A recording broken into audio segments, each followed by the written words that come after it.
Ja, så lite vapen. Og takk fyrir að koma og sýna þessu málefni áhuga. Tilbúið þetta skákdagur, námastafur Hauks Ólafssonar sem hefði orðið 91 árs, gamli þegar lifað. Og það er gaman að fá yngsta stórmeistara Íslands, Vignir Stefánsson, til þess að segja nokkuð um Friðrik og fara yfir rótan hans. Vignir, gjörðu. Já, þakka fyrir. Já, það mjög gaman að geta sagt frá Friðrik, en ég myndi þurfa sannlega 3 sólarhringa við að taka allt saman. En mér fannst svona við hæfi að ég tæki skákir sem svona settu svona, gaf mér bara svona, ég var bara, wow, þú veist. Ég hef alltaf haft svona frekar leiðilegan skákstíl, oft svona frekar ekkert sérstaklega dýnamískan eins og Friðrik. Friðrik hefur alltaf verið tilbúin að fórna og svona, ég svona gerði það ekki alltaf til. Já, meira strategískur. Þótt að Friðrik var það líka, en það var svo ótrúlega sóknarskákir frá Friðrik. Þannig ég ætla svona að reyna að sýna eitthvað af þeim sem kannski minna þekktar en til dæmis gegn Tal og Fischer og fleirum. Þannig að þetta mín uppáhaldsskák, það svona líka mjög fræg, en þetta líka gjörsamlega ótrúlega skák, sko. Þetta Friðrik á móti Veit, þetta í Hastings 54, ef ég man rétt. Og Friðrik, það sem svona stendur upp úr fyrir mér, sérstaklega á þessum tíma, þá var ekkert rosa algengt að allir voru að tefla mig sem þetta byrjaði. Það var eitthvað með þeim svona, þú teldi bara þitt, og þú tekið það bara Hannes lífar. Hannes sem það tefla riddari F6, E6, og síðan hann kom úr vöggunni, sko. Bara tefli bara þetta. Friðrik teldi kóngsriddara, prófaði grunnfeld og prófaði allt. Og alltaf að prófa sig áfram að tefla nýja hluti sem var alls ekkert algengt á þessu tíma. En upp kemur kóngsrindaskvörn og Veit velur biskup E3, D6, H3, þetta sem Makan og Fabriði. Og E5 kemur, svona óttalega hefðbundin kóngsrindask uppstilling, sérstaklega á þessum tíma, riddari H5, ætlar að fara að bomba sér á F4, G3 stoppa það, riddari C5, góður hér, C2, A5 stoppa B4, svona bara tiltölulega hratt yfir byrjunina, biskup D7, löngkrókun, A4, F3, C8, reyna að pressa á þetta H3-pett, ef G4 og getur hoppað inn sem var geggjað, þannig að krókur G1 kom. Friðrik var svona, vildi ekki fara að drepa þetta og opna hálunina algjörlega upp á gátt, það væri svona hálfgjört harakiri. Þannig að hann leikur A3, sem leikur að riddara A6 fyrir svona manúeringu, ætla að hann komur að krítisku stöðinni, krókur E8, það vildi ekki skipta upp á þessu biskupum. Það var pæling hjá hann, biskup H6, þetta leikir biskup H8. Þetta H4, þetta B4, biskup D1. Nú þessi riddari í uppnámi, verður að horfa, ákvæm G4. Og hérna svona dæmi stöðu þar sem ég myndi vera, ég myndi taka, ok, G5 hótun, hvað G5 óþægilegur, ég má ekki leika riddara H5 út af biskupdröfum okkur. Það var bara hreinu staðanum. Ég hefði sannlega ekkert leikið næsta leik sem Friðrik leikur, eða þú veist, kannski, en ég hefði líklegur að leika hrókur F8 til að fá eðafriðin, eða eitthvað svona, ég hef bara aldrei komið í þessu stöðu til að byrja með. En Friðrik, að sjálfsögðu, dýnamíski skákmaður sem var einhver C6, og Veit náttúrulega heldur bara hvað í gangi, ég leik bara G5 og ég bara vinna kall, af því ef við riddara H5, það er bara gjörsamlega hreinu staðan. Ég held að riddara F5 hér, eða drottning E2, meðal annars ekki þarna. Þetta lítur allt eitthvað hrikalega út, það lítur væntanlega drottning E2 sem mjög góður. Þetta F5 ekki alveg strax. En það lítur ekki vel út. En Friðrik, náttúrulega að sjálfsögðu, var með plan gegn G5, sem Veit hefði náttúrulega alltaf átt að fatta, því riddara H5 svo ógeðslega lélegur leikur, en hann hefði alltaf haldið bara Friðrik var bara gengir á köflunum, af því að hann drap bara D5. Ok, hvað er hann að fá? Hann er að fá 1 peð, en hann er að opna C-línuna sem er svo mikilvægt. Ef það er tekið með CP, tekið tilbaka og það er strax að hrynja inn hótanir hérna, bara, þú veist, fílið þessu. Máttar er hann ekki taka með CP, tökum með EP, gerist það sama bara, tökum bara E4 og koma á eitthvað slíkt, þannig að Veit valdi besta leikin sem er að drepa hér, með hugmyndina Friðrik dreipum P, þá getur þú dreipað B4, sem væri mjög fínt. En að sjálfsögðu tókum við riddara. Hugmyndin var eftir tekið. Það er búið að loka, passa að það sé ekki opið C-lína. Og það virðist vera eins og veit sér bara kall yfir og elki lífið. Ég meina, þú veist, þú kall yfir fyrir 1 peð. Það getur svo auðvelt einhvern veginn að tefla þetta áfram einhvern veginn. Allavega fyrir mig var ég ekkert rosa pepp aðra stuð. Ég var í líklegur til dæmis á mörgum tímum mínu skapalli bara að taka hann á sók, sem er mjög rátt. En við gerum það held ég að koma hér. Ég myndi okkur tekið.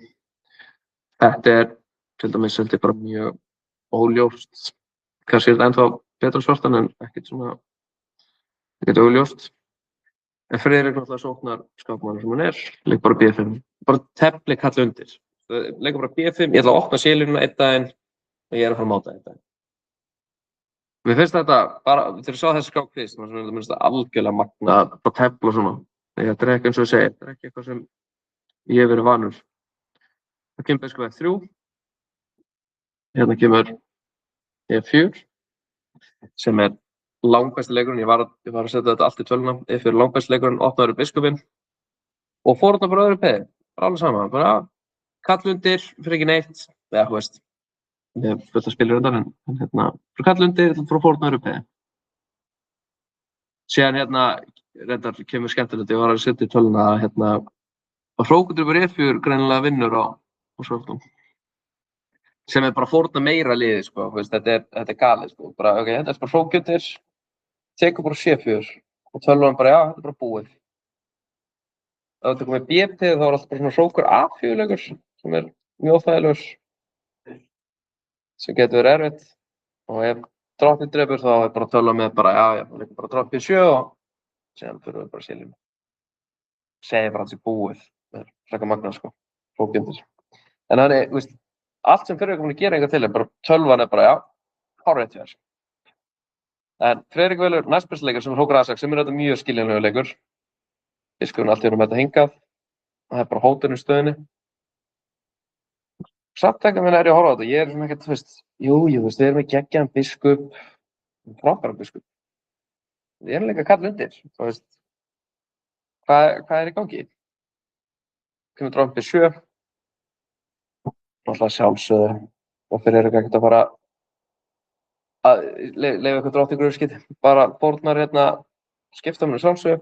Þú getur ekki að segja þetta en þetta er ógeðslega leiðilegt eftir ekki hrókur A8 eða hrókur A5.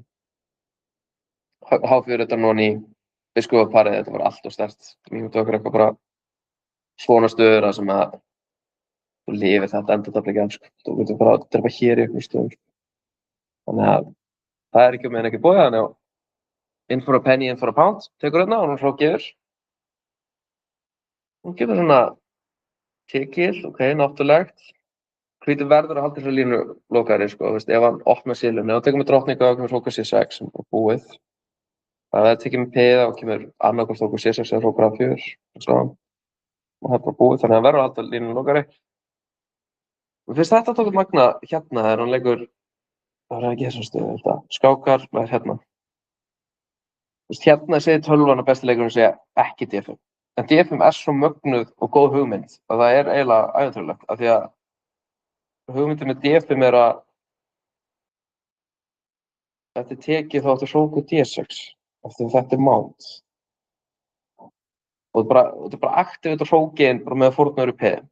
Það er kannski ekki leiðilegt að fórna. En D5 er góður en eins og segja, þessi skák er í lagi svona tölvunum, bara biskup C6 er líka ógeðslega góður. Þá er væntanlega næsti leikur hér en eftir drottning B7 þá ég Friðrik hefur væntanlega séð þetta og hefur ekki séð framhald eftir F3.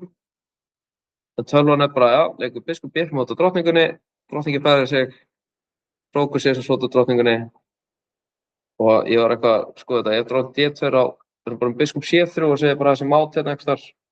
Biskup D3, drottning B4 til dæmis. Frekar magnað. Og ef drottning E4 þá kemur D5 í þessari stöðu. Af því að það er tekið þá Hrókur C með hennar drottninguna. Og annars eru að koma til. Ok, bara eitthvað tölvulína sko, en þetta frekar magna að þetta líka hægt. En DP svona í takti stöðuna. Og kemur okkur tekið, og kemur okkur D6. Og hrókurinn allt í hennu komin í sóttina líka. Minna á að við erum aftur hróki undir. En þú veist, frekar bara alveg sama. Bara, ég ætti nú algjörlega að vita að hann væri bara með unni hérna. Dronk F4, verður náttúrulega að halda vald ágætt á krókjum, biskup F5 verður að halda vald í F5-réttin. Og svona, þú veist, svo fallegur leikur. Bara svona, ok, wow. Mér langar eitthvað með hann að fara að máta hann, mér langar að leika biskup C6, mér langar að gera eitthvað. Nei, við leikum frá C3 og hvað ætlar að gera? Mátti ekki hrefa hennan, biskup F5, mátti ekki fara drottninguna á valdinu. Þessi biskup gerir ekki neitt, þessi hrókar gera ekkert. Friðrik bara fara að stilla upp í eitthvað viðbjóð allstaðar, annað hvort að A2 eða C2 og stilla upp í eitthvað mát, þess að við sjá seinna. Hrókur C, þetta eitthvað svona desperation frá Wade, þannig sé, alltaf að reyna að stoppa C2 í allir stöðum. Og hérna náttúrulega er hrikalegt að drepa C1, sko. Það er ekki andra stöðunar. Ég held að það sé bara tapað á svartan. Þannig að leikur biskup C6, nú er ekki lengur onni á C4, sem er mikilvægt. Kemur samt á C4. Bara rólegur dronk B7, það er sama á hann, biskup B4 allt í nótum. Eftir út til að stoppa það. Kemur biskup B5, núna kemur hann bara inn hérna megin. Biskup D3. Og hérna kemur náttúrulega hvað þetta er fallið. Þetta ætlaði að skrifa í bókinu manni að Wade hélt bara að staðan væri fín hérna. Þannig ætlaði bara að leika drottning H2 og ætlaði bara að segja hvað ætlaði að gera. Ég er hróki yfir, ég er ekki mát, þú veist, ég er mát. En hún leið bara vel hérna, hann bara hélt að hann væri með fínu stöðu. Þannig að það voru eitthvað tölvur á þessu tíma en það var ekkert að sanna neitt, þú veist, Wade hefur haldið pottið þarna hróki yfir. Já, ég hætti ekki spil. Nei. En það hefði verið fallið endalók hérna ef hann hefði leikið dronk H2. Það ekki að segja mig hvernig svartu vinnur. Já. Já. Þetta er svo ógeðslegt mát. Hann er hróki og drottningu undir hérna og hérna, það er mát. Þetta hefði verið, ég eiginlega hefði viljað að þetta var endalókina því að hann var að fara að leika þessu. Er eitthvað vitni í samfæri eftir skáka? Ég er að reyna að muna það. Hann var að... Ég held hann að hann hafi skrifað hérna að hann allavega túlkað þannig að Wade hafi verið mjög ánægður með stöðuna sinni, eitthvað svoleiðis. Þú veist, á bara hvernig hann var. Það var eitthvað þannig. En því miður þá leikar hrókur H2 sem bara einu sem við gerum náttúrulega er að biskupinn drottningin valdar C4 hérna, biskup C4 virkar ekki. En það kemur hann bara fyrst, sem tekur H2. Og hann reyndi eitthvað að sprikla með hrótur upp B2, þetta ekki. En þetta enda bara í mátutak. Kongur verður að fara sig, tekið skák, segjum kongur aðeins og grassspætt. Og þetta er fallegt við þessu skák, hún er algjörlega tölvu í lagi sem á tölvunum, eins og við Björn vorum að ræða þetta. Maður er svona eitthvað með hélt að þetta væri rosa shaky alls. Þú veist, maður bara, þú veist, þegar ég sá þetta fyrst, ég held að Friðrik var með fyrirlestur 2022 hérna hinum þér. Ég var þar og hann var að sína þessu skák og ég var bara, vá, hvernig voru menn að tefla í gamla daga. Og tölvan er bara algjörlega sammála sem Friðrik var að gera. Stundum var betri leikur en Friðrik valdi eitthvað sem með 2, með ennþá tölvurs betra á. Að leika B5, mér finnst þetta magna.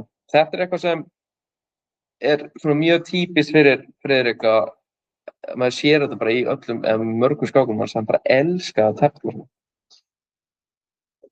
Þessi er næst, þetta er á móti Pilnik, þessi er náttúrulega alveg rosaleg sko. Ég þarf að reyna að muna þessa eitthvað að leikjunum og sjá hvernig það gengur. En allavega talað aðra sóknarskák frá Friðrik. Þessi er kannski minna fræg, ég held það.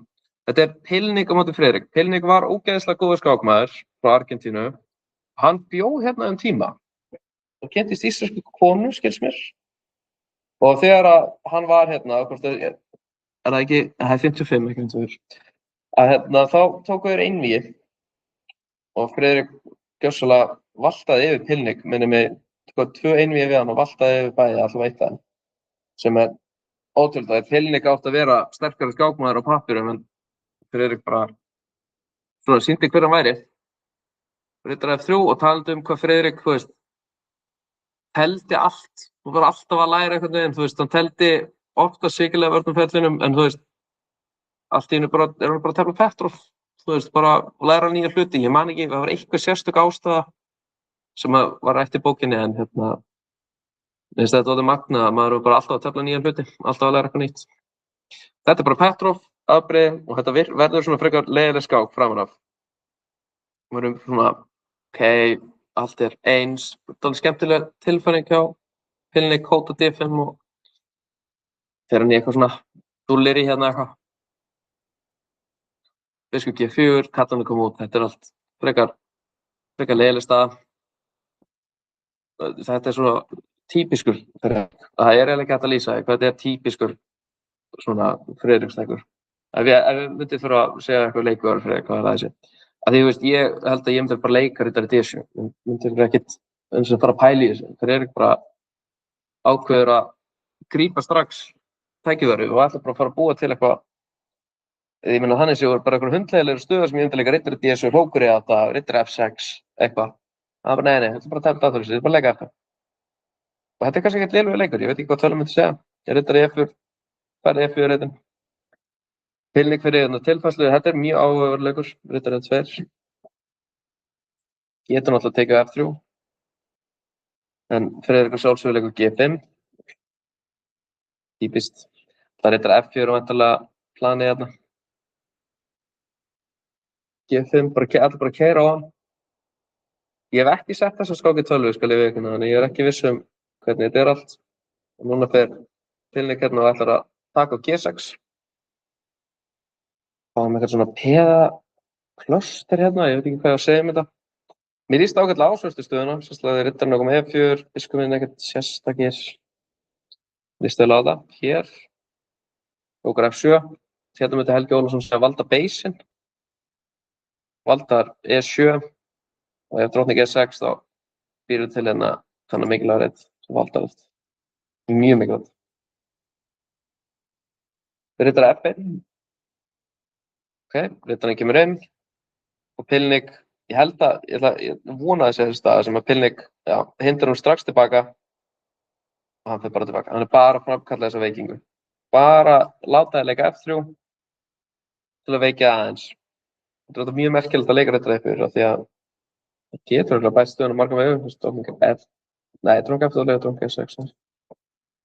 Langar ekkert að ná þessu hróki í spili en það kannski ekki svo einfalt.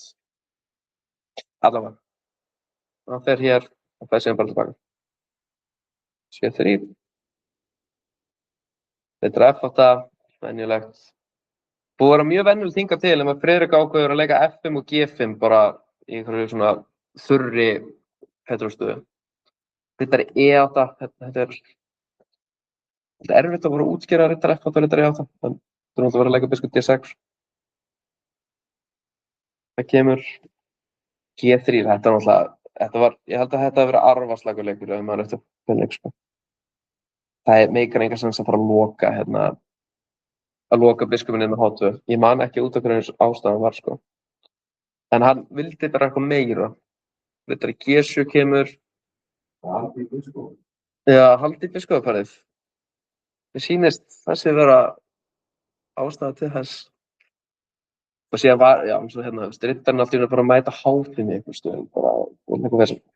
Þetta er náttúrulega eitt líka sem var til dæmis rætt í Al-Bashir bókinni. Ógeðslega góð bók fyrir það sem er að bæta sig í skák. Að þú getur oft bara gefið, Al-Bashir elskar að gefa línur fyrir hróka, bara gefa þær algjörlega ef þú valdar allar reyti. Þá bara var hann alveg sama. Þú átti einhver reyti inn, Riddarinn valda allt. Já, með þessu allar bókina. Það var oft talað um þetta, bara, þú veist, Elínan, og ef við myndum, ok, ég ætla að leiða mér að baka. Á elítuskákmótum, þá er þessi stað, þá er bara, ok, nú fyrir við með Riddarinn út, nú, tvöföldu af Elínu, skiptum við hrókum og bara reyna að ná okkur Elínu. En ekki hér, þá er bara svona, já, við ætlum bara að gefa eftir Elínu algjörlega og leiða bara hvítum að taka hana. Og það er ekkert mál, þú veist, hvítráðunga inngöngureiti fyrir hrókana, það gera ekkert þannig að líta vel út, það gera ekkert að viti. Kom G2, rittari 6, hvenær byrjar aftur? Hróku D8, aðeins betur hrókana.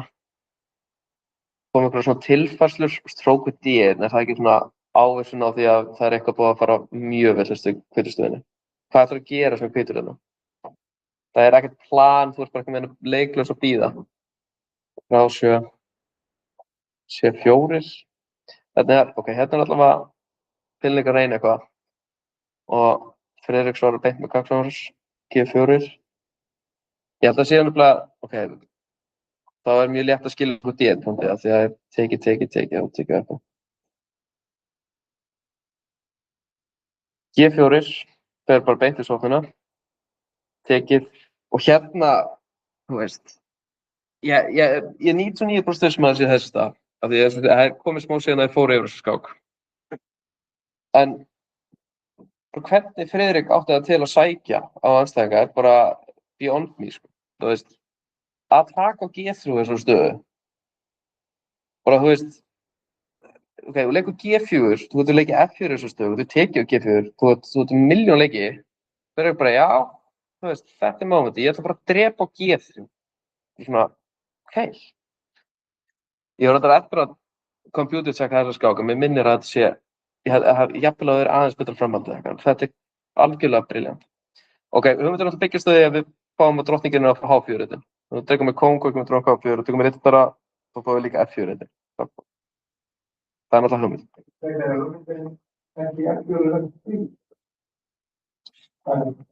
Þetta hugmyndir. Talandi að fá F4 -ið. Nei, því máli þetta frekar næst í. Þú veist, ég held að ef ég með man rétt þá ef að leika okkur að setja þetta 12, ég vil ekki að hún skemmi þetta listaverk, mér minnir það eitthvað sem betra. Já, þú veist, þetta er bara aðeins betra svart, þannig ekki allir röglega með það stöðum að þetta minni. Og það er klálega aðeins betra svart, það er allt og nýtt, meikar ekkert sens, svo getur við ráðum. En þetta bara, þú veist, hvernig ætlar að tefla þegar andstæðingurinn, þetta er Friðrik Ólafsson, leikur G4, tekur á G3 og tekur á H3, þá held ég að það sé svona eitthvað hérna sem farið í hausninu með allar hann að vera stundum. Ég hef eiginlega tótt erfitt með að skilja bara hvað í gangi, þú veist, þú ætlar að leika drónka H4, þú ætlar að leika rittara F4 og þá ætlar bara eitthvað með þetta valdi við andstæðingi. Held að þessi valdi þannig líka, annars var Hókut Beresa sem getur bara F5. Það 4 skák. Kóngur F3, með kónginu F3, ég held að þú sést ekkert að bara lifa þetta endurlega af, drónka F4. Hvernig kláraðist þetta aftur?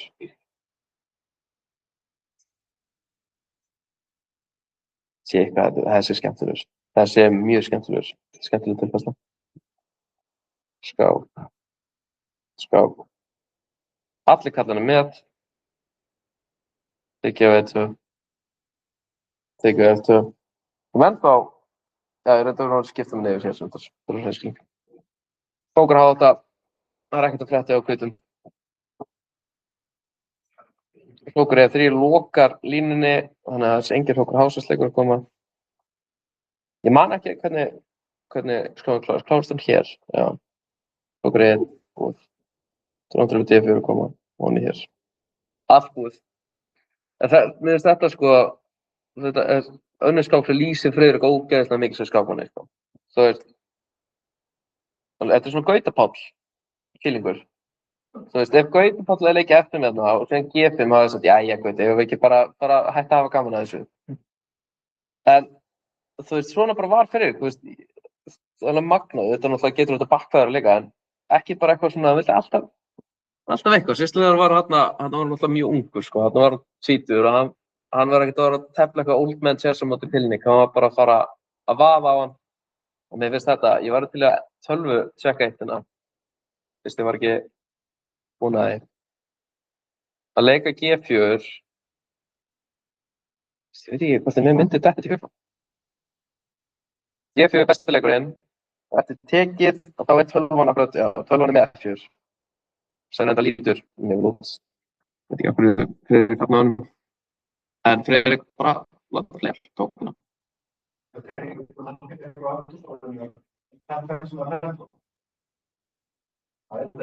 Kannski. Maður veit það ekki. Hann skrifaði ekki það í bókina, en það getur eiginlega ekki verið. Það var einhver sérstök ástæður og fór í Petrol gegn Pilning sem þetta magnað, sko. Af því eins og sjáðu, sko, til hvers Friðrik að tefla leiðilegustu byrjun veraldar þegar hann klálega hendar hann stíl að tefla eins og Biskupur getur svo okkur með háþrjum. Það er galið, sko. Sér kannski til að kórunera þessu skák, þá er þetta frekar ógeðslegt, sko. Þú veist, þú bara hérna Pilning kannski, ég veit ekki hvernig það var að hugsa þetta hérna, en ég bara svona, ok, ég sé ekki mát alveg strax, ég ekki mát, ég eitthvað meira að fara að lifa þetta af? Svo ekki bara reyndra hásu og þú er bara, bara pack your bags. Næsta skák sem ég með gegn Taimanov. Þessi er náttúrulega bara í rauninni bara fræg fyrir það af því að Friðrik, þeir mæta þarna Friðrik og Ingi til Hastings og ætla bara að fara að dúlla sér og ætla bara að koma sér upp á eitthvað hótel og góðir og að taka 2 tíma lest frá London til Hastings og mæta og síðan mótsaldarnir byggust ekki við að vera að koma þannig að ætla við bara byggust við degum eftir þannig þeir fara að leita af gistingu allan bæ með einhverjum Bretum sem voru helviti fullir þeir leita með einhverjum fullum Bretum allan daginn og finna ekki eitt hótel sem er laust fyrir á. Það var bara búið að leita með allan Hastingsbæ og það er ekkert. Og þá stakk einhver fullur Breti upp á því að þeir myndu gista í fangakljónum og síðan var bara heyrt í fangavörðunum þar og var ekkert að frétta í fangelsinu og þeir bara gistu þar. Sem er bara gjörsamlega galið. Það gerir þetta ennþá galnara að móti byrja daginn eftir og Friðrik fær Mark Taimanov sem er á toppi ferilsins hana og vinnur. Þú veist, hvað meinar? Þú varst að gista í fangaklefa þarna deginum áður og síðan bara mætir hress og ferskur bara já, við ætlum að fá Taimanov topp 5 í heiminum á þessu tíma allavega eða eitthvað. Það er bara já, við ætlum bara að stauра Taimanov. Ekkert mál. Það er galið. Friðrik C4 Það fer ekki að milli mála að C4 var uppáhaldsleikurinn hjá Friðrik í skák. Það er þetta uppáhaldsbyrjunarleikurinn á C4. Þótt að hann teldi allt eins og við komum inn á. Þú veist, hann teldi, þetta er svo algengt í dag, að það tefla allir allt, skilur við. En þetta var ekkert á þessum tíma. Það var bara örfáir skákmenn sem teldu allt saman. C4, þetta er 6, þetta er C3, saman eðlilegt, C5, þetta er F3. G3, D5 tekið, þetta er bara afbrigði. Kemur svona Maroczy strúktúr, nema þú þarft að bakka með riddarann. Og Friðrik velur svona tiltölulega rólega leik með B3. Skákin í sjálfu sem var ekkert rosalega merkileg framan af. Það var bara svona riddar A4, setja press á C5, sem mjög algjört plan. Riddar A6 valdar, stuttrókun. Og riddari þetta er nú, ég held að hann hafi eitthvað vitnað eitthvað tarrasplan hérna þegar hann sagði þetta eða eitthvað. Planið er náttúrulega bara að fara á D3. Og hóta C5. Ég held að þú veist, 90% okkar myndi bara leika D3 sko. En þetta var eitthvað svona, held ég, við rámar alltaf eitthvað svona, það var eitthvað hugmynd hjá honum. Riddari er að fara á D3. Biskup G4 kemur, A3, biskup A5, standard. Biskup A3 hóta C5, dranga A5 frá valda, þá kemur þetta á D3 og með rámar eitthvað þar hér að Mark Taimanov hafi ekki alveg áttað sig á þessa stöðunni sem er að fara að koma upp. Hann hefur séð þessa stöðu hér, en hann hefur bara metið hana vitlaust. Hann hefur haldið að hann eigi C4 af því annars átti ekki neitt hérna. Ég held að riddari B4 strandar á ýmsu vesin á C6 og meðal annars. Ég held að, þetta ekki bara þetta hlýtur að tapa einhver hérna á C5 í kannski á A2. Það virkar, getur ekki verið þetta B7 og allt reynur. Og ef riddari hinn á rúni á B7 til dæmis, einhvers staðar, drepi á B4, drepi á B7. Þannig að Mark Timon hlýtur á að haldi, ok, ég hlýt að eiga C4.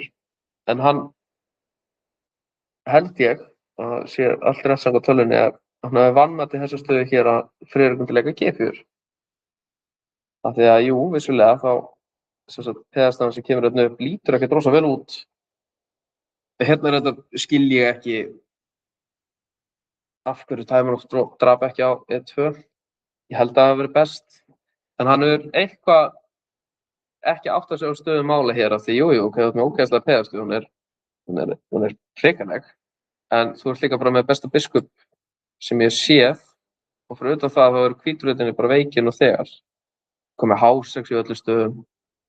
Það peðastafan breyti engum máli í þessari stöðum. En hann átti að gera þetta, en hann vék frá grati átt og þá heyrðir hann á B7 og B5 kom.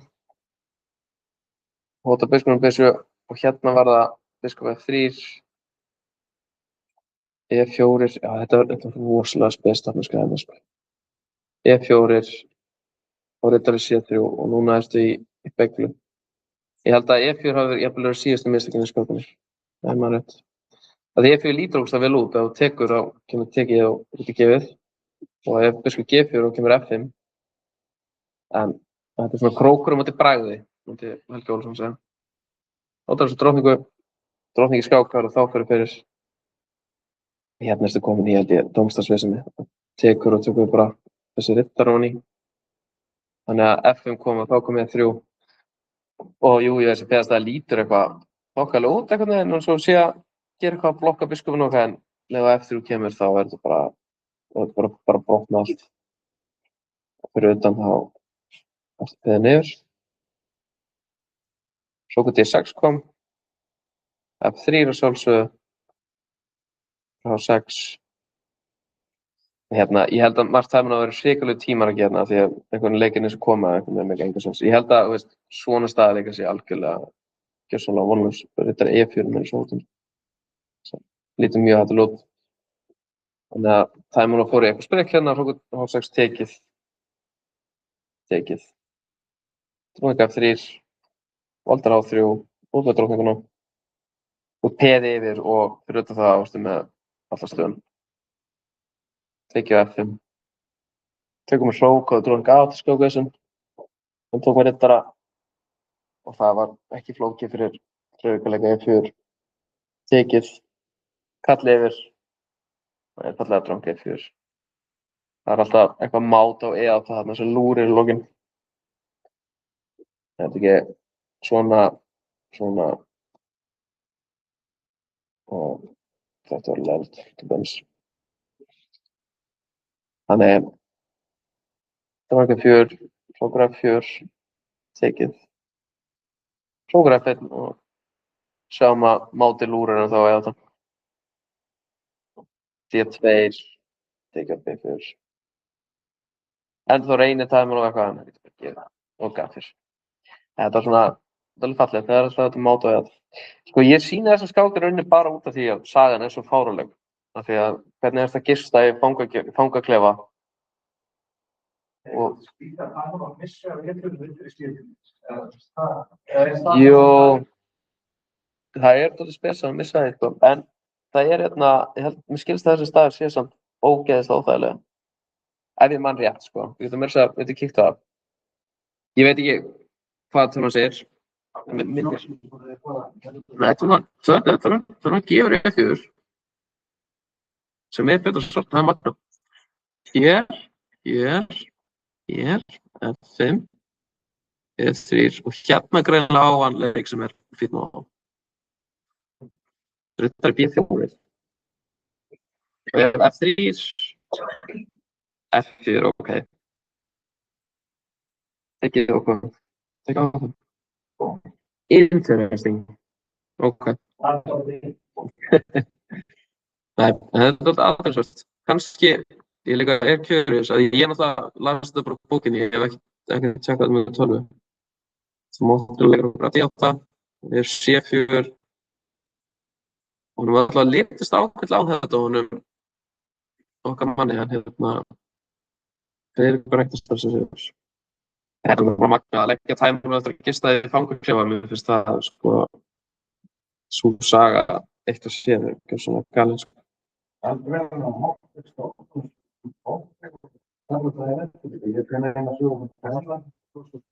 Já.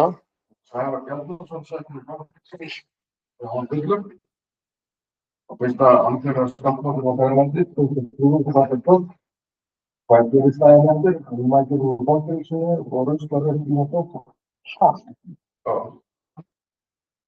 Ég hef aldrei heyrt þessa sögu, þessi er rosaleg. Þetta er gömul og gleymd, þessi. Nei. Þetta er alveg rosaleg saga, ég hef ekki heyrt þess. Það var alltaf hörku skákmaður, kallinn. Hann var alltaf hörku skákmaður, kallinn. Já.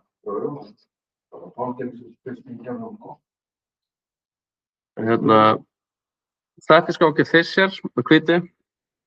Friðrik á 2 söguskákir gegn Fischer og svona hinn hefur verið dálítið meira vitað af en þessi hér, en þessi er líka ógeðslega góð. Það er ekkert mál, góðan svo. Það eiga margir að vita, ok, þetta er Nædorf, en Fischer á svona sér afbrigði í Nædorf sem er biskup C4 og hann er bara frægur fyrir þetta afbrigði. Það er dálítið spes að Friðrik tefli biskup C4 á móti gæðinum sem er frægur fyrir þetta afbrigði. Þetta afbrigði heitir sósunafbrigði en þetta er bara liggur kennt við Fischer, sko. Það er frekar magnað að Friðrik bara, já, ég ætla bara að tefla biskup C4 sem er bara, já, en við vorum að ræða ég og Björn á hann að hann hefur sennilega byrjað að tefla þetta eftir Fischer byrjaði að tefla þetta ógeðslega mikið eftir að Friðrik vann hann í þessu afbrigði. Ok, E6. Þú getur náttúrulega, oftast er Nædorf-skákmenn að leika í F5 en hérna er það hrikalega slæmt af því biskupinn er hér. Þú veist, ef þú ert að tefla Nædorf, segjum gegn, ég veit það ekki, leika gegn H3-afbrigðinu, þá leika margir í F5, gegn biskup E2, gegn öllu það eru margir sem fara í F5-umstleika en það er sérstaklega ekki gott þegar biskupinn er mættur á C4. Þannig E6 kemur, A3, það er svona frekar rólega, krókering, biskup A2, setur biskupinn hérna. Ég held að þetta allt til dæmis verður bara telt daginn í Why Can't Say, F4, biskup B7 og hérna kemur F5 sem er mjög dýnamískur leikur.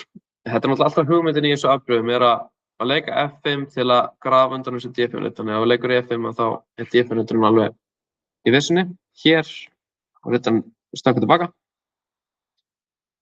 og kemur rittarinn D7. Ef það er drepið á E4 þá held ég að þetta lenda mjög fljótri sókn hjá hvítum, sko. Ég held að án þess að ég sé búin að kíkja á það með tölvu en það er bara hlýtur að vera að þetta sé sko eiginlega óbjargandi sókn, sko. Þetta er alltaf mikið, sko. Þannig að X-nið drepa þetta þessar stöðum, hér, riddari G3 valdar, sókur C8, allt mjög náttúrulegt og biskup G5, mjög náttúrulegur leikur. Hvað er annars þar átt að setja biskupinn inn á getur sett með E3? Biskup G5 mjög náttúrulegur.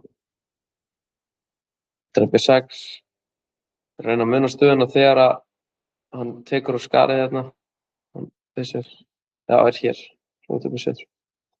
Þetta er náttúrulega ógeðslega algengt svona sikilega varna þema að fórna bara heilum skiptaminn á C3. Þetta er mjög ógeðslega algengt þema, þannig að það er ekkert nýtt þannig séð, en það var í þessari stöðu sem að gera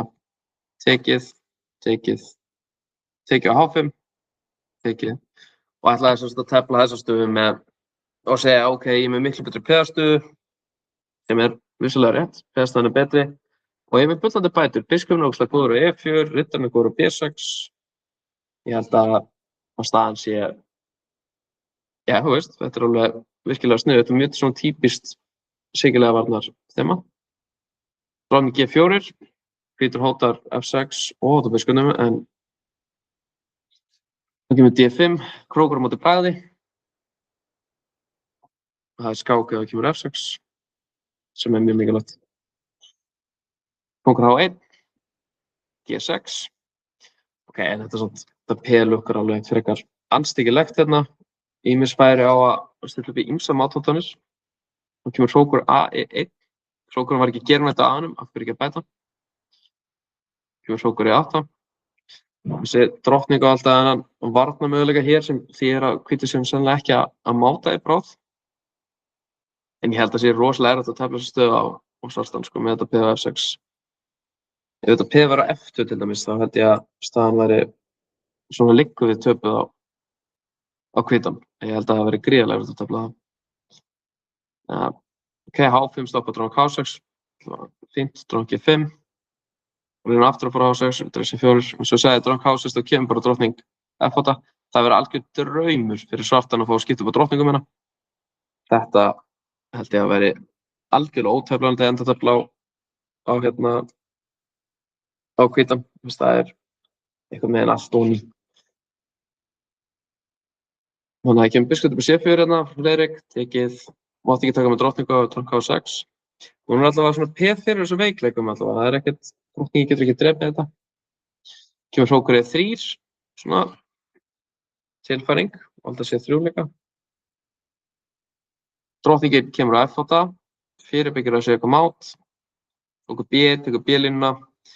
Ef ég man rétt þá er Friðrik komið mjög miklu yfirund hér. Hrókur B8, hrókur E1 heldur B-línunni. Og nú er allt í einu að fara svona koma upp ýmis vesen sko fyrir sér. Tekið á C2. Hrókurinn kemur inn á 7. Með alveg sama hvað hann að tapa mjög PM hérna ef þú gerir það, ertu ekki frekar ógeðslega mátaður til dæmis hérna. Þetta er frekar ljótt, andstyggilegt. Hérna. Þá er ég kannski tótið mót líka. Það passa svo að því.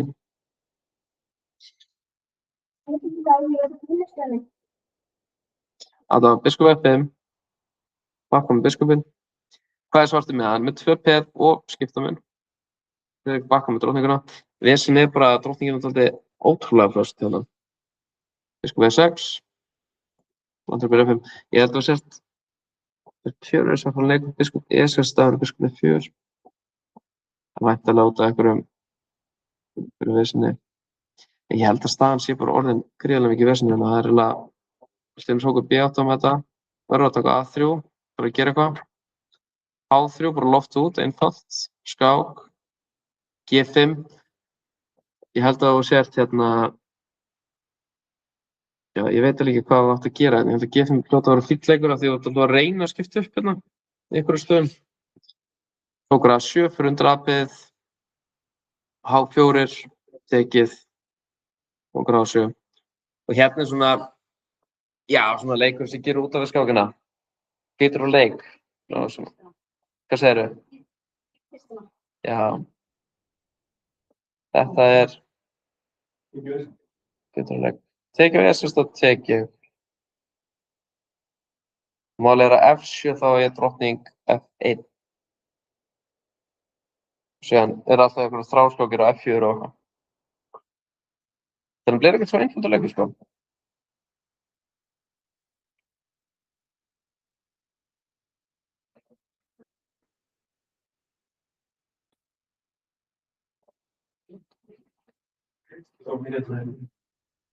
Drónk E2, það er góð hugmynd. Það er búið að fara hér. En ég held að þú leifir alveg frekar mikið af skákum. Ég sé ekki eins hvernig hún fara út úr skákunum. Það er kannski vesen. Hvað er vesenið í stöðunni? Okkur langar svo mikið að máta G7. Það væri geggjað að geta að drepa hér og fara hér. Okkur aðeins. Bara svona diversion. Ef tekið hér þá er bara að tekið á G5. Drónk G7 ránt á mát. Hvað gerist þið drónk til 2? Hvað segir þau? Drottning D1? Drónk D1, já. Það svingar ég það saman. Og fyrst sér, í staðan fyrir að, þú veist, gera það og þú skiptir upp á drottningum, en þá er restin bara tæknileg úrvinnsla þegar kemur hrókur F1, dröfum F4 næst, D4 reynir að búa til eitthvað prípæð, tökum við bara hér, tekið, biskup F5, hrókur F3, bara passa að þetta P fari ekki lengra. Það er óþarfa vesen að fara að lega C3, C2, þannig að það ekki bara leikur krókur F3 stoppa, krókur E3 stoppa, kóngurinn komist nær. Til dæmis geti ég ímyndað mér ef G3 kemur þessari stöðu að það getur alveg bara að ímynda sér að sjá okkur drauga en það sem að allt inni byrja að koma fullt af spili. En það er bara einfaldur krókur E3, G3 passa kóngurinn komist ekki F4. Og D5 og hérna, hann lék biskup F5 og gaf. Já, það er frekar skemmtilegt. En þú veist, þessi skák, þetta er í rauninni mjög spes skák, sko. En mér finnst bara svona ástæðan hvernig myndi taka þessa er að Friðrik til dæmis, ég held að hann eigi mestu skákir í þessari F4 afbrigðinu, til dæmis. Og hann á einhverja skákir í biskup G5 og einhverja skákir í biskup C4. En hann bara svona fyndi að hann velji afbrigði sem er leikur í kennt við Fischer og mótunum. Og Fischer ætlaði það sé ekki rétt, hann hafði tekið þau eftir það. Það er mjög margir skákir í biskup C4 afbrigðinu eftir það. Já. Eftir að Friðrik vélar hann í þessu afbrigði, þá var eitthvað með tekur hann upp. Þetta er Fischer sem er nafnum. En ég held að ég er mjög curious og því eins og sé, ég er ekki búinn að setja neitt á þessu tölvu. En ég er mjög forvitinn hvort að þetta sé hrótur sé rétt. Tölvan is not an agreement. Það er tekin. Þetta er lagi. Og þetta verður bara eitthvað svona, það verður bara eitthvað bardagi hérna sem er skildt. En þú veist, betur fyrir að Friðrik getur PF6 af því ef ég myndi eitthvað stöðun á PF þá held ég að svartu sé bara með allt og mikið spil, bara eitthvað sínur og allt. Þannig mjög aðhaldsvert og Fischer líka valnum. Þetta er skák sem ég og Björn var haldið mikið upp á og þessi er ekki bara, ég held að vitum bara eiginlega enginn að þessari skák, en vona ég. Þetta er vestrinn á móti Friðrik, þetta er nú töluvert seinni en hinaskákinar. Hinaskákinar var allar frá 50 eitthvað, frá 54 til 59, en þessi skák er frá 1976. Þetta er að Friðrik er að fara að klára það að verða atvinnumaður aftur. Hún tekur smá pásu frá 61 til, hvað er það, 72-3 eða eitthvað svona. Fyrir að vera mjög lítið virkur, fyrir að hætti að vera atvinnumaður skák, fyrir einbetur svo lögfræði og fyrir að stofna fjölskyldu, það var mikill fjölskyldumæður. En þarna byrjar hann síðan aftur að vera atvinnumaður skák. Þetta er stutt áður en hann tekur við sem forseti alþjóðlega skáksambandsins. Hann gerir það 1978, þetta er bara 2 árum fyrir það. Þarna er hann ennþá að tefla sem atvinnumaður skák. E4, C5, F3 og E6.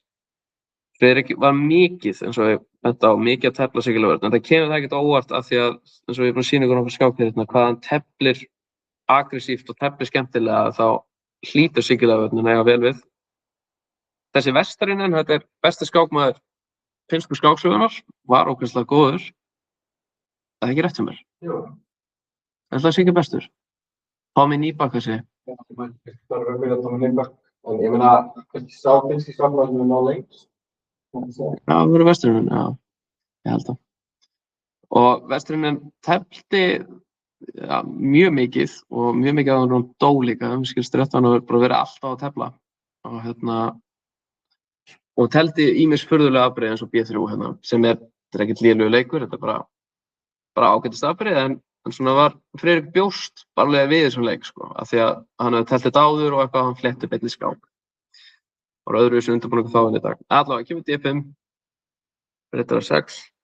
Ég líka bæti við að ég fekk nákvæmlega þessu stöðu ekki Daniel Naroditsky daginn, ekki daginn en þá var ég í sumar og þá kom akkurat rank E2 og ég leik ekki biskup E7, ég held að ég leikið biskup E6 og ég lendi í einhverju fárlegu rugli og reddaði mér ekki með núrið en biskup E7 er frekar skemmtilegt af því að það lítur út fyrir ok, vá, ég er með tvípeð, þetta er ekkert fallegasta tvípeð sem ég sé að henni minni sko, þú veist það er stóntur að fara að vera ekkert svo augljóst. Ég er ekkert þessum að ég myndi vilja taka þetta á mig, að vera að taka þetta tvípið á mig, en Friðrik, eins og ég sagði, hann elskar að vera dýnamiskur. Stöðþrókun, hrókur E1, biskup D6, frábær biskunina, og færða á móti eftir að fá fullt af sjórturreitum. Sko. Þessi kall var mjög sterkur, þótt að við erum vissilega með smá lilla laskað peðastu. Á 3. Og Friðrik náttúrulega, ég held að það verið þessi stað í 90% sem að verið þessi stað Friðrik svo sem var, ok, ég er með tvípið, ég er að fá opna Giljunu geggjað.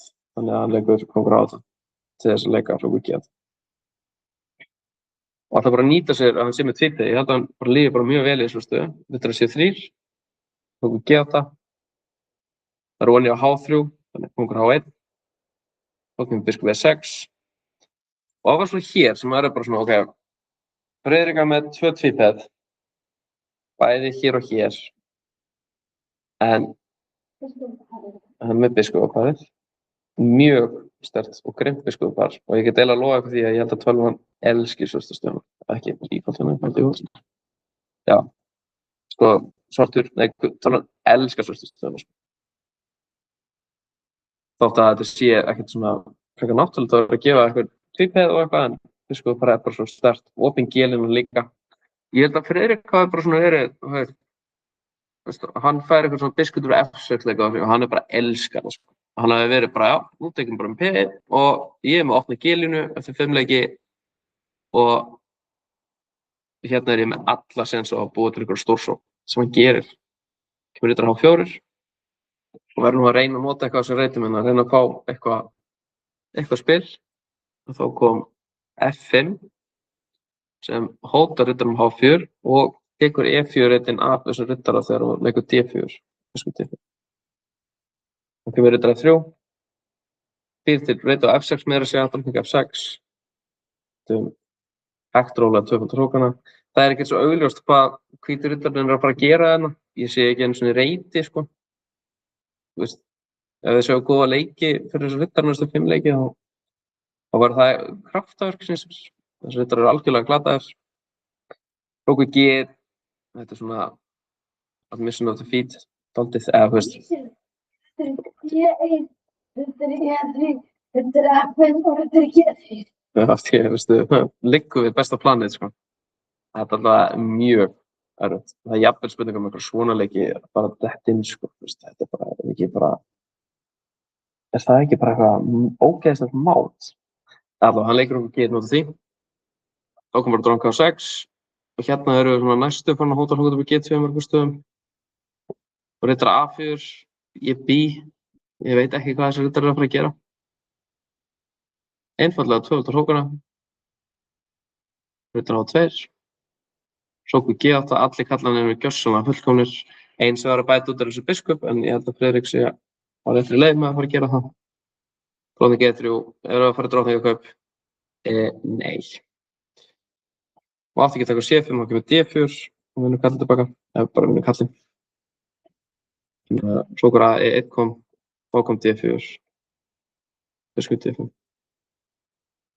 Og maður bara horfir á þessa biskupa, maður bara Jesus og horfir á þessa rittara, þetta er hryllingur.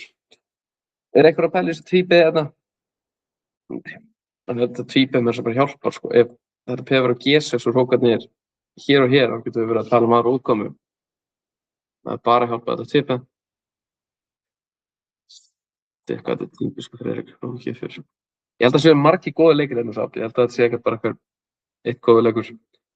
Væntanlega biskup E4, þá verður hann verið, held ég, að pæla hvort að þessi ófæra hleypunum að fórna skipta minni hérna. Og hérna hvítur hann komin yfir á vestu kannski. Rókum G4 dálítið fallegur og tekur á þetta mát. Þannig að hakki vesturinn fyrir eitthvað rugl. Ég held að hver er hugmyndur Rókum G4? Þetta er ekki bara að bomba sér á E4 eða eitthvað svona þess. Ég er hérna að munna hugmyndina. Eða bara hrókur F4 og það er hugmyndir. Þetta var eitthvað alveg brilljant leikur. Hrókur F4 lítur ógeðslega út. Já, það er málið auðvitað. Þetta er mjög flottur leikur. Virkilega flottur leikur. Og vesturinn fyrir hérna með að taka á C5 en gefa bara nú. Af því að þú veist bara, þetta er algjör stærðsperri sem þú getur ekkert gert. Og þú tekur hrókinn á, sýnist mér þetta vera ennþá bara, sem biskup verður alltaf sterkir að máta átt. Þetta er svona, þú veist, svona ótrúlega dýnamísk skák frá Friðrik. Það verður alltaf eitthvað svona, þú veist. Allar bestu skákunar hans finnst mér vera allar svona. Biskup E7 tekur á sig þetta tvípið, ekkert mál, ekkert að stressa sig. Síðan bara biskup D6. Tekur G-línuna. Biskup nút. Þetta fyrst hann með verður að drepa hérna. Jú, 2 tvípið, hann bara breytir engum máli. Biskupnir og hrókurinn getur alltaf sterk. F5.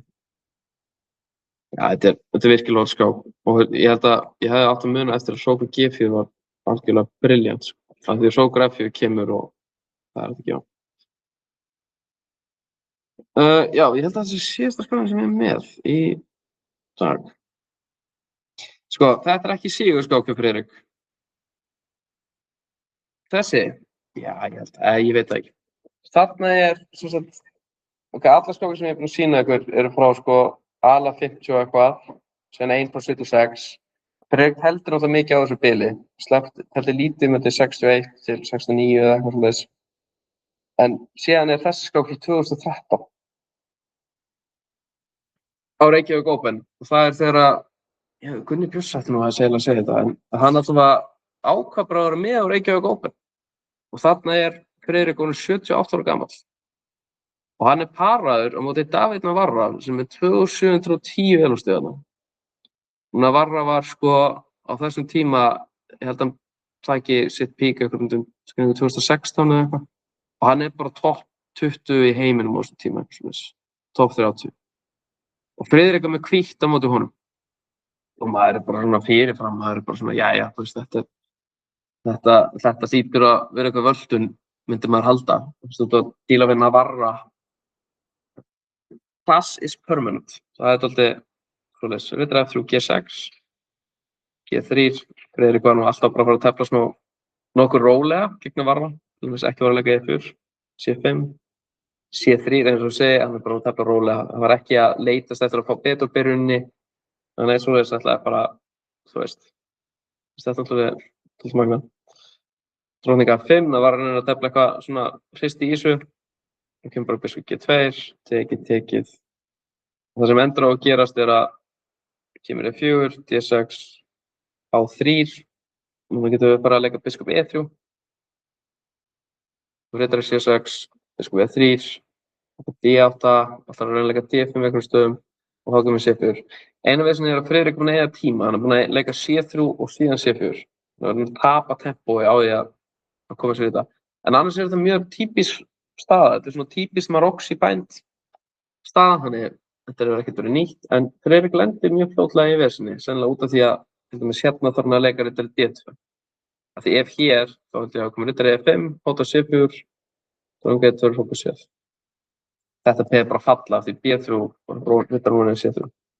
Og ef hún ekki að setja riddarinn á C3 þessum stöðum, þá það mjög shaky. Það ekki gott að þú leika riddari D2. Kemur okkur sér, það náttúrulega lögögn. Kemur A3, svo myndi að leika B4 einhverjum stöðum. Kemur tekið, B5. Held að þetta var allt verið rétt sem það var. Biskup C3, aðeins baka með hann, tanga A6, tekið, og hrókur E1. Svona staðan virkar ekki slæma Friðrik á neinn hátt, einhvern veginn teltur bara rólega, síðan mér, bara undir B3, undir D4 eða eitthvað slíkt. En það var að leikurinn E5 sem ég held að við maður þetta hefði ekki verið góða leikur. Hann einhvern veginn vill halda köllum inn og vill ekki vera skipt upp á biskupunum, hann ætlar að vinna Friðrik, síðan hér, drímandi sér að þetta einhver stað, ég veit ekki, þetta B3, eða þetta F3 skákinn, þetta áfram. Ekki viss hvorum betra. En E5 kom, sem mjög spes. Kom frá okkur C1, náttúrulega leikur. Þetta D7. Biskup F1, mjög sniður. Biskupinn G2 gerir ekki neitt lengur, af því að kom P á E5, þannig að best að skipta upp á hann. Þetta C5. Biskup B4. Síðan fer Navarra í einhverja svona taktískar aðgerðir, af því ég held að það mjög stressaður hérna að fara að vinna ekki Friðrik. Þannig að hann fer svona í eins og biskup H6-leik, hann er að búa til einhverja taktík og vonum það að Friðrik klikki frekar í þeim, af því Friðrik ekki að fara að klikka í mörgum positional-atriðum, þannig að það er skák alla ævi. Tekið. Tókum dronga E2. Og hérna held ég að við fyrir með þetta í máli A6, tekið á C5, Hvernig gerist þetta? Já, kemur hér, já. Drottið B2, þetta full bjarsýnt hjá hann að vara, sko. Ég held að hann eigi bara að drepa C5 og sætta sig við að staðan sennilega bara jöfn, sko. Jafnvel aðeins betur fyrir Friðrik. Hann tekur á B2 og ég held að það...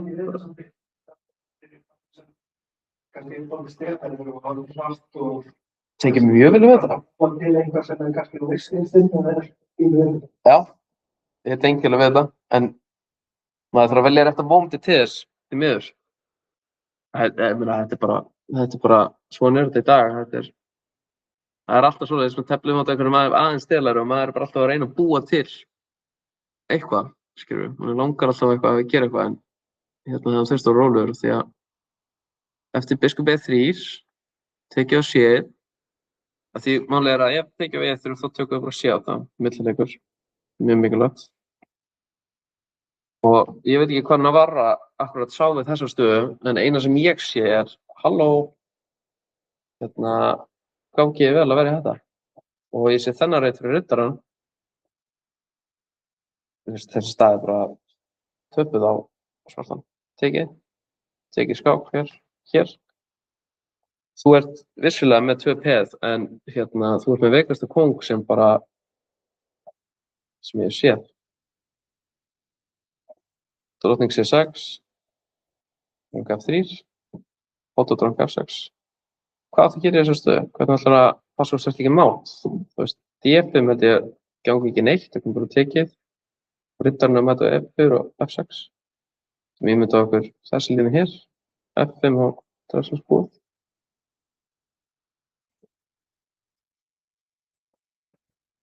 Þannig að Navarra fór í F5. Skák á B3. Veruleika D5, hann skilur bara drottning F7 eftir kongur hafa þetta. D5, riddar F3. Drottning B5. Drottning C3. Alltaf þetta drottningin er alltaf með þetta C7. D4, drottning C7 kominn. Drottning D7, tekið á E5. Og málið er að Friðrik var í aðtölu í þessum stöðu. Friðrik var með kolum. En það er ekki hægt að saka það, Friðrik. Þetta er leikur 33 þegar að ég get lofa ykkur því að Friðrik átti pottið 30 sekúndur eftir. Og ég held að það sé alveg hann er löglega afsakaður að bjóða jafntefli í þessum stöðu. Þótt að ég held að hann sé unnin ef ég man rétt. En Friðrik var náttúrulega, já, hún er unnin. En Friðrik var náttúrulega mjög þekktur fyrir það að vera tímarækju. Hann var alltaf þekktur fyrir það. Hann bara var alltaf í tímarækju. Það þarf ekki meira að gera en að líta á hvaða leik hann er á. Ef hann er 30 eitthvað leik þá er á hann 30 sekúndur eftir. Já, og Friðrik er 78 ára, þannig að ég skil vel að hann ákveða að bjóða svona jafntefli. En þetta, þú veist, ég sá þessa skáka og það var bara 2003 þegar ég sá þessa og ég var bara mind blown að Friðrik er að tefla ekki David Navarra þarna sem ég er búinn að vera topp skákmaður, ég veit ekki hversu lengi núna, það sé hann 50 eða eitthvað, búinn að vera topp skákmaður sem var 20 eitthvað, kendi. Hann er bara færtur, ég er færtur. Já, það er færtur, já, sorry. Ég vissi hann átti stóra manni, sko. Það var færtur, já. Það meikar ekki alveg sens að hann var að sé fyrtur. Hann er búinn að vera topp skákmaður, besti skákmaður tjekka í þetta á 20 ára eitthvað, rugl. Þarna er Friðrik einfaldlega að valta yfir hann, þú veist, með kolum þar.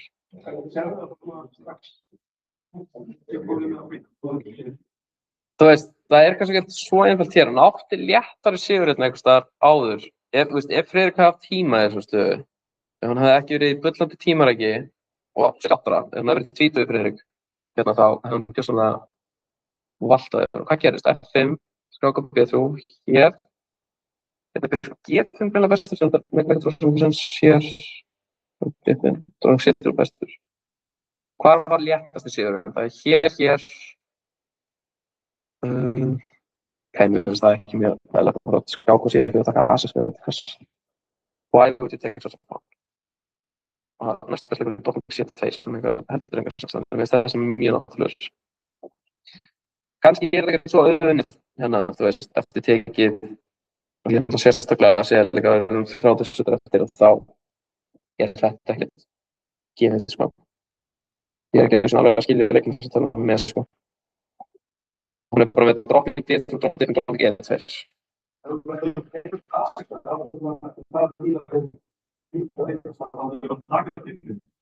Með röddra. Já, tíksum bara með droppinga.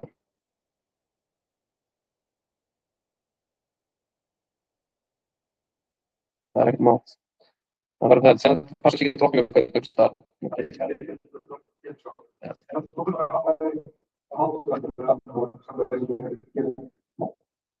Ég vona bara innilega þegar ég á 78 að ég bara breyta góðum og ég bara 80 edition eða eitthvað og ég fá eitthvað 27 og eitthvað frá Íslandi og ég bara svona, ég skal gefa ég þetta. Það er alveg fallegt. Þetta er svona brot, sko, þetta er ekki eins og brot, þetta er svona brotabrot af ótrúlega skákum Friðrik, sko, ég erum ekki með skákan ekki tal, við erum ekki með skákina frægu ekki að Fischer, ég er meira svona að taka skáki sem stærri eða bara áhrif á mig og þess að flestra af þessu skákum eru bara, þetta er bara svona sókna masterpiece sem er bara svona, wow, sko, þessi skáki gegn Wade og skáki gegn Pilnikar eru bara ótrúlega, sko, og svona eitthvað sem er virkilega hægt að læra af og ég er algjörlega sammála því að Friðrik hafi verið bara ógeðslega dýnamískur skákmaður, sko. Það er bara, það sést og skín í gegn í einhverjum svona leiðilegri Petró-stöðu sem er einhver F5 og G5, alltaf bara máta hans það ekki. Svona, það er svo Gauti Páll myndi gera á venjulegu mánudagsmóti KR. Það ekki? En já, ég ætla bara að þakka fyrir mig. Þetta er svona, já, 6 skákir Friðrik sem virkilega flottar. Má ég spyrja, já,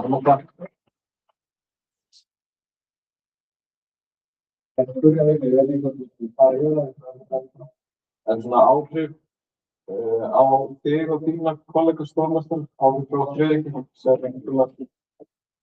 Já, þetta er náttúrulega, eins og ég kom inn á mörgum viðtölum, það er galið Íslandi 16 stórmestara, það er bara djók, það er bara eins og ég hef verið í kínversku þorpi sem eru 300.000 manns sem búa og ég hef hugsað, wow, það er ekki séns á þessum stórmestari þetta og það var ekki einn stórmestari. Þú veist, þetta er algjörlega galið að maður skilja eftir þessi 15 stórmeistara. Það er bara ævintýralegt og ég held að sérstaklega fyrir fjórmenningarklikkuna að Friðrik var alltaf fyrir bakveða og allt þetta hefur alltaf gríðarlega hjálpað að fá alla þessa menn upp og einu í aldrin hárrétt hjá þetta einu í aldrin hefði aldrei verið haldið hérna á Íslandi ef það var ekki fyrir að Friðrik hafi verið bæði góðu vinur Fischers og Spaskis sem eru, þetta er kannski létt ára vinur Spaskis á þessu tíma en það var að vinnur Fischers á þessu tíma, það var ekki margir með góð tengslu við hann. Þannig að ég veit ekki hvernig þetta einnig hefði farið fram á án árum. Við eigum bara, það bara byrjar allt á Friðrik. Maðurinn fer á, þetta er Birmingham á unglingameistaramót, hvað er hann, 14 ára, 15 ára, það fer á togara til að keppa í Birmingham. Sendur hann enga pening og skipstur hann hann pening. Þú veist, ég get ekki ímyndað mig þegar ég er 15 ára og ég er bara að fara að tefla í Serbíu og ég er bara að borga fyrir mig og ég er bara góður og ég er bara að fara að tefla í Serbíu í flugvél. Það var bara, já, mig. Hvað segirðu? Já, þetta er svoleiðis. Það er bara, maður var tilbúinn að leggja allt á sig fyrir skák og elskaði skákmennina og það er náttúrulega bara skín fram þegar þú tilbúinn að leggja svona á þig. 14-15 ára og ég ætla bara, ég ætla að keppa á þessu heimsmeistaramóti, skilur. Og endur náttúrulega bara, er hann skák góðsögn út af því, veist. Og svo ég sýni ekki eins og að vinna Karpov þegar hann sitja undir fórseti. Þetta bara, ég sýndi ekki Petrosson skákurnar, ég sýndi ekki Keri skákurnar. Það er bara í guðanabænum, allir sem eru hérna, og það er ekki lesið þessu bók. Þetta er bara skyldulestur fyrir alla skákmenn.